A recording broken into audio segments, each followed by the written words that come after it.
সমস্ত ভালো লাগা ভোগ বিলাসিতা ত্যাগ করে এই বাংলাদেশ জাতীয়তাবাদী ছাত্রদলকে ভালোবেসেছি।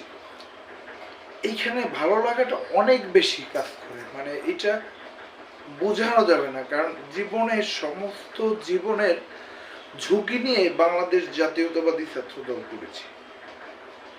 মানে এটা একটা আবেগের জায়গায় যেন, কারণ এই যে প্রাপ্তি, মানে দল আমাদেরকে যে প্রাপ্তি দিয়েছে ভাষায় প্রকাশ করা যাবে না, আসলেই ভাষায় প্রকাশ করা যাবে না। কারণ আমাদের একটা লক্ষ্য ছিল, এই 17 বছর আন্দোলন করেছি, কারণ আমরা একদম মানে খুবই প্রাউডলি বলতে পারি যে বাংলাদেশ জাতীয়তাবাদী দলের আমরা গোল্ডেন জেনারেশন।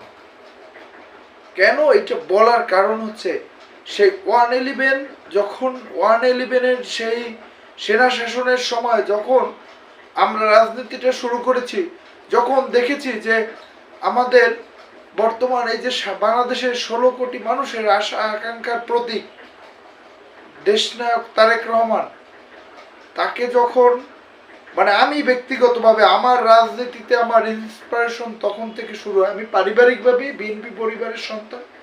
আমার বাবা যুবদলের কেন্দ্রীয় কমিটির সম্পাদক ছিল, জেলা যুবদলের নির্বাচিত সভাপতি ছিল। আমার বয়স যখন 7 বছর, উনি তখন মারা যায়। তো আমি পারিবারিকভাবেই আমি বিএনপির রাজনীতির সাথে জড়িত। তারপরও যখন দেখেছি সেই 111-এর সময় আমার নেতার উপরে স্টিম রোলার চলেছে, আমরা যখন টেলিভিশনের মুখে, আমরা তো তখন ঢাকায় ছোট, তখন ঢাকায় যাই, তখন টেলিভিশনে যখন দেখতাম তার আতঙ্কিত মুখ, মানে পুলিশের কনভয়ের মধ্যে থেকে তাকে মানে কোর্টে তোলা হচ্ছে, নামানো হচ্ছে, দেশনেত্রী বেগম খালেদা জিয়া জেলখানায়, বিএনপির খুবই ক্রাইসিস, তখনই আমরা এই দলটাকে মানে তখন থেকে করি। এবং তখন থেকে যখন ঘরোয়া রাজনীতি নিষিদ্ধ ছিল, চায়ের দোকানে আমরা সংগঠিত হয়ে রাজনীতি করতাম, কিছু সংখ্যক পিরোজপুরের ছিল, তার মধ্যে আমি একজন। এবং যখন ঘরোয়া রাজনীতি থেকে মানে ঘরোয়া রাজনীতি শুরু হয়, যেদিন থেকে বিএনপির প্রথম কর্মসূচি ছিল শিক্ষা প্রতিষ্ঠানে অনশন কর্মসূচি, সেই কর্মসূচিও আমি পালন করেছি।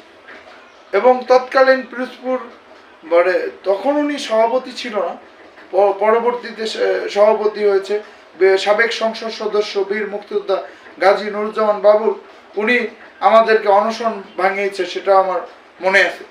তো মানে সেই থেকেই আমার ছাত্রদল করা মানে সক্রিয়ভাবে শুরু, নেতৃত্ব দিয়ে শুরু।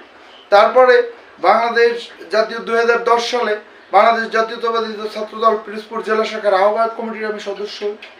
তারপর 2018 সালে আমি পিরোজপুর জেলা ছাত্রদলের সাংগঠনিক সম্পাদক হই। এবং মানে তখন আমি সারা বাংলাদেশের সর্বকনিষ্ঠদের মধ্যে একজন, মানে সাংগঠনিক সম্পাদকদের মধ্যে সর্বকনিষ্ঠদের মধ্যে একজন ছিলাম। তো আমার অনুভূতিটা জাস্ট বোঝানো যাবে না, কারণ অনুভূতিটা এই কারণে বোঝানো যাবে না, কারণ জীবনের সমস্ত শখ ত্যাগ করে বাংলাদেশ জাতীয়তাবাদী ছাত্রদল করেছি।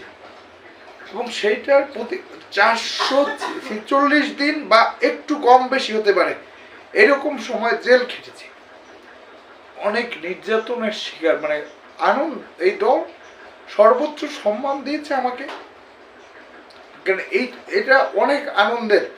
এবং আমার নির্যাতনের পরিমাণটা এত বেশি ছিল, শেষ 2024-এর ইয়ার আগে, নির্বাচনের আগ মুহূর্তে আমাকে গ্রেপ্তার করে অস্ত্র মামলা দিয়েছে, আমাকে অনেক নির্যাতন করেছে। তো মানে আমার মনে পড়লে এখনো আমার মানে ট্রমাটাইজ হয়ে যায় আমি। তো সেই নির্বাচনের পরে সেই যে আমি মুক্তি পেয়েছি, 4 মাস 3 দিন 123 দিন জেল খেটে, তো মুক্তি পাওয়ার পর আমি সবচেয়ে মানে আনন্দিত হই যে আমার নেতা আমার পরিবারের খোঁজ খবর নিয়েছে, দেশনায়ক জনাব তারেক রহমান। এবং আমি মুক্তি লাভের পর তার সাথে আমার স্কাইপের মাধ্যমে সাক্ষাতের সুযোগ করে দিয়েছেন তিনি। তো মানে তার কাছে অনেক কৃতজ্ঞতা এবং এই দলের কাছে অনেক